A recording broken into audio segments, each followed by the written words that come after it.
Hey guys, How2 here, and today we're going to be doing an unboxing of the Cowin E7 Bluetooth headphones.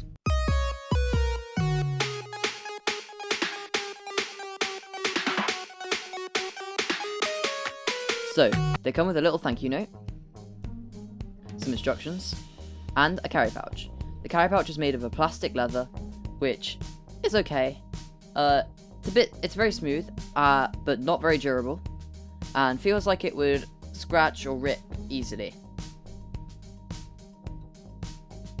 It also comes with a charging cable and a 3.5 to 3.5 cable in case you don't want to use Bluetooth or they run out of power. Here we have the actual headphones. As you can see, they look a bit shiny and plasticky, and they do feel very plasticky.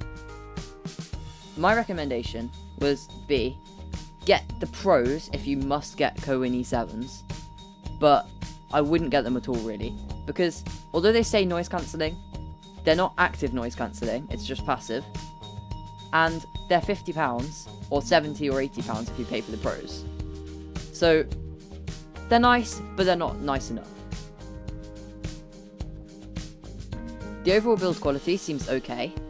They have slightly plasticky build quality, but they don't seem too bad, and are definitely a bit more solid than something like the £10 kit sounds. The button is a bit mushy, kind of. It's not solid, and it's not an obvious click once you've clicked it. Overall, I would not recommend getting these, and would point you towards something else. If you do, however, want to get these, there's a link down below in the description for these and for the Pros. Thanks for watching, see you next time, don't forget to like and subscribe, goodbye.